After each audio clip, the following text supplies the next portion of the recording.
যখন আমি প্রথম ব্যাঙ্গালোর যাই তার আগে এই গাছটাকে রাস্তা থেকে কুড়িয়ে এনেছিলাম। কোথায় ঠিক মনে নেই, তবে রাস্তা থেকে নিয়ে এসে আমি আমার ঘরে একটা বোতলে বসিয়ে রেখে গিয়েছিলাম ব্যাঙ্গালোর। কিন্তু এবারে এসে দেখি গাছটার খুবই বেহাল অবস্থা। আর ওই আমার মাথার ওপরের গাছটা, না না, ওটা এমনি কেনা প্লাস্টিকের, বাবা কিনে এনেছিল শখ করে। তো যাই হোক, এবার গাছটার খুব বেহাল অবস্থা হয়ে গিয়েছিল, তাই যে কদিন থাকা যায় একটু গাছটাকে ট্রিটমেন্টে রাখতে হবে। অন্য কিছু না, এই গাছগুলো সহজে মারা যায় না, কিন্তু তাও। আর হ্যাঁ, ভাইকে যে পুনেতে খাবার পাঠাবো তার জন্যে আজকে বিভিন্ন রকমের মিষ্টি থেকে শুরু করে সমস্ত কিছু শুকনো খাবার দাবারগুলো আজ কিনে ফেলবো, কেন কি কালকেই পাঠাবো পার্সেল করে। তাই আজকে সারা বিকাল আমাদের প্রচণ্ড কাজ। আমি আর মোটা রীতিমতো লাল আর কালো জামা পরে বেরিয়ে পড়েছি। প্রথমে যাব আমাদের দোকানে, কেন কি বিকালবেলার সময়টায় বাবার কাছে না গেলে আমার মনটা ঠিক একটু কেমন কেমন হয়। তারপরে দোকানে গিয়ে খানিকক্ষণ বসে বাবার সাথে চপ দিয়ে মুড়ি খেয়ে তারপরে আমার সমস্ত কিছু করতে ভালো লাগে। আর দেখো আজকের বিকালটা কত সুন্দর, আমার তো ওই দিক থেকে চোখই ফিরছে না।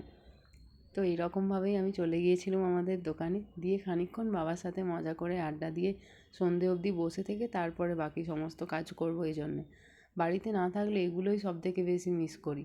বাবার তারপরে দোকানে খানিকক্ষণ বসে এইসব কায়দা কানুন করে বেরিয়ে পড়েছিলাম। কাকিমাকে নিয়ে কাবলে যাব, কেন কি কাকিমাও পছন্দ করে কিছু কিছু মিষ্টি কিনবে ভাইয়ের জন্যে, সেই কারণে।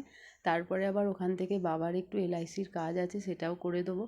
তাই আজকে অনেকগুলো কাজ মাথার ওপরে আছে, সমস্ত কাজেই সন্ধ্যের পরেই একটু একটু করে করতে হবে। ও বাবা, বাড়িতে এসে দেখি ঘন্টু তখনও বাড়ি যায় না, জানো, পড়তে বসার নাম নেই, কিছু নেই। তাই জোর করেই ওকে এক প্রকার বাড়ি দিয়ে এলুম। একদমই যেতে রাজি থাকে না, কিন্তু কিছু করার নেই। আমি, কাকিমা, মোটা আমরা তিনজনেই বেরিয়ে পড়েছি। আর এই মিষ্টিটা নিয়েছিল, কিন্তু এটা আমার একটুও খেতে ভালো লাগেনি। এছাড়াও আরও প্রায় 10-12 রকমের মিষ্টি নেওয়া হয়েছিল। এটা বাদ দিয়ে বাকি সমস্ত মিষ্টিগুলোই খুব সুন্দর ছিল। এটা কেন জানি না খুব কিরকির করছিল আটার মতো। আর আমি আর মোটা দুটো আইসক্রিম কিনে নিয়েছি। আর তারপরে চলে এসেছিলাম বাবার এলআইসির টাকা দিতে। তো এই বাবার এলআইসির টাকাটা দিয়ে রসিদটা নিয়ে আমরা দুজন আবার বেরিয়ে পড়েছি। আর এত ঘুরেছি, বাড়ি এসে ক্লান্ত, তাই মায়ের কাছে দুজনেই এসে শুয়ে পড়েছি। তো যাই হোক, তারপরে লাস্ট মিনিট ভাইয়ের একদম সমস্ত কিছু প্যাকেজিং চলছে। আর এরকম একটা বড় বক্স এনেছিল কাকা, যার ভিতরে সমস্ত কিছু দেওয়া হয়েছিল।